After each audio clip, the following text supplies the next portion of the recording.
Hey, aren't you going to contribute more around the house? If you're going to be that kind of wife, maybe you should just leave. I sat there, stunned by my mother in law's harsh words. Her cold, intense gaze bore into me. Francisco has us, and we don't need you anymore. You always look tired and seem to accomplish nothing, chimed in my unhelpful sister in law with a dismissive tone. This is too much, Francisco. Don't you think your mother and sister are going overboard? I pleaded. I'm doing my best too. When I sought help from my husband, he responded with a demeaning attitude. I agree with my mother and sister, Francisco interjected. I'm busy with work, and it's becoming a problem if you don't help with the chores. Besides, my relationship with the new part-time girl is progressing, and you're just baggage. Can you quickly pack and live somewhere else? Shocked by Francisco's words, I glanced at the three of them. They all seemed to blame me. A surge of rage welled up in my chest. I took a deep breath, calmed myself, and said, I understand. I need some time. My in-laws, who had once relied on me, were now falling apart. My name is Michelle, and I'm 32 years old. I work diligently, both at my job and in household chores. While it's not uncommon for women to continue working after marriage, I truly love my job and strive to succeed in the company I joined right after college. One morning, as I was getting ready for work, my husband, Francisco, approached with a pleading look.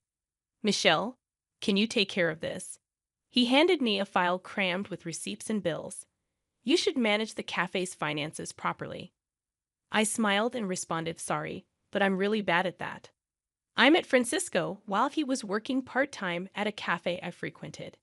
After a few chats, we began dating and eventually talked about marriage. Now, Francisco owns the cafe, but despite his ability to run the business, he struggles with paperwork and always asks me to handle the accounting. As I sighed, my mother-in-law added, Michelle, I suddenly feel like eating Chinese food tonight. Could you rinse the rice well? Also, Mia and the kids are coming this weekend, so we need to plan their meals. Sure, I got it.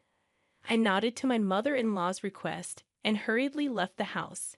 Before marriage, I was excited about my new life with Francisco. However, he suggested, my mom's lonely by herself. Why don't we all live together in our big house? So now I reside with his mother. To put it lightly, she's not proficient in household chores.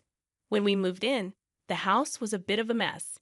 After my father-in-law passed away, she started living on a pension, which she mostly spends on dining out or ordering food. Francisco seems to believe that housework is a woman's job, making it my full responsibility. Francisco's sister, Nia, occasionally brings her kids home, and each time she does, my to-do list grows. I can't help but think that yet another chaotic weekend is approaching. Weekends, which should be precious times for recovering from the usual exhaustion, turn into moments where my sister-in-law's children ask to play or complain about being hungry. I find myself not only preparing meals in the kitchen, but also entertaining the children. Then, my sister-in-law drops a bombshell. Michelle, I'm getting divorced, and we'll be moving back here with the kids next month. I'm surprised, and for a moment, I'm lost for words. Really? Do you have something to say? She asks. No, I was just thinking. It must have been hard. When are you moving? I want to move as soon as possible. Surprised that my sister-in-law and her children will be moving in, I hope that maybe she will help, and household chores will become more manageable. While we had a normal relationship, I anticipate that this change might bring us closer and result in her contributing to the chores. Despite my positive attitude, reality has other plans. Perhaps because she grew up with my mother-in-law, my sister-in-law appears to live a life devoid of housework. She spends most of her time lounging on the sofa, watching TV, and always has some snack with her. Observing her, I realize her neglect of housework might have contributed to her divorce. Now, with the added responsibility of preparing meals for her children and making lunches for kindergarten, my workload increases, and my free time diminishes. I had hoped for her assistance, but it's disappointing that it turns out to be a swing and a miss. Then there comes a time when my work at the company suddenly becomes hectic. Every day, I start work early, do overtime, and return home exhausted to find the room overflowing with things, with no space to even walk. Seeing this scene each day, waves of fatigue wash over me. On top of that, my mother-in-law and sister-in-law complain, asking if dinner is ready yet or why I'm home so late. When I struggle to manage household chores, they coldly remark, "Michelle, there's a mountain of laundry waiting. Don't slack off just because you're busy." I internally protest, "Mother-in-law, I'm really trying my best." But before my sister-in-law can say anything, I frequently opted to keep my thoughts to myself. "Michelle, are you standing up to your mother-in-law? That's a bit bold. But for the sake of the children, please try a little harder to make homemade meals," suggested my sister-in-law. I couldn't help but respond, "If you have so much free time at home, why don't you help out once in a while?" While doing household chores, I overheard Francisco's sister saying, "Haha, Francisco owns a store, so Michelle doesn't need to work, right? If that's the case, maybe you should try a little harder at home." Behind their words, I felt the mounting pressure that I should be doing more. That night, at the peak of my stress, I decided to speak my mind to Francisco. "I've been so busy lately, and neither your mother nor your sister is helping out with household chores. It's really hard." "Michelle, you're not speaking ill of our family, are you?" Francisco's eyes sharpened a bit, and I braced myself. "That's not what I mean, but it's hard for me to do everything by myself. If you helped out once in a while, things would be a little easier for me. I'm busy managing the store. It's different from a regular job. Housework is the wife's responsibility, right?" Even though disappointed by his response, I sat and pondered. A good idea suddenly popped into my head, and I silently pumped my fist. I immediately grabbed my smartphone, opened my favorite online shop, and started adding necessary items to the cart.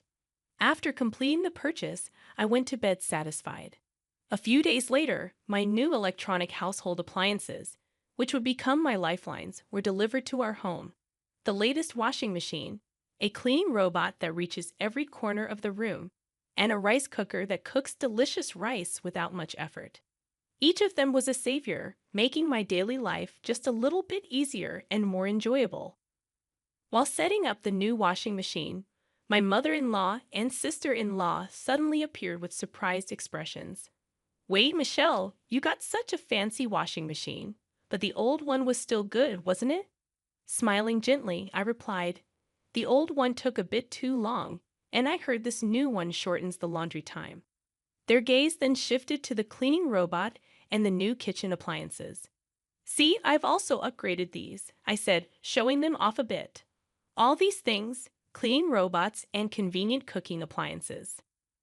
"Michelle, come over here for a moment," my mother-in-law said inside the room. Seeing the slightly surprised expressions of my mother-in-law and sister-in-law, I smirked to myself. Francisco sat next to me, and the four of us began our discussion. "Why did you buy so many things?" My mother-in-law raised her voice. "Do you really need all these new appliances? Isn't it just because you want to make things a bit easier?" she continued. "Well, I thought it would be nice if things around the house could run a bit more smoothly," I replied with a slightly troubled expression. But my mother-in-law chimed in, "Relying too much on machines, aren't we?" The sister-in-law waved her hand, but I responded, "The appliances we had can still be used. Francisco is working hard managing his store. Maybe you should be more frugal." Francisco nodded in agreement with his sister, and in a quiet voice I murmured, "Maybe you're right." There was a hint of anger in my mother-in-law's eyes, and I stumbled over my words. "Are you even considering our household?" "I really am, but I'm just a bit exhausted," I replied. My mother-in-law raised her voice, exclaiming, "Enough. I can't believe you're our daughter-in-law." My sister-in-law, with a disgusted look, added, "I'll watch over Francisco. We don't need someone like you here." When I looked at Francisco, he said coldly, "I understand what Mom and Sis are saying, It's a bit difficult to have a wife who doesn't do housework. Looking at Francisco's face, my heart felt heavy. He continued with a cold smile. I have my own store, so I decide how to use my money. But being with someone who spends on anything and everything might be difficult. I was shaken by his words, but I looked into Francisco's eyes and counted to 10. He added with a hint of cruelty. Also, I've noticed things have been going well with that new part-time girl. She's more attractive than you are now. Maybe it's time for you to pack up and find a new place to live.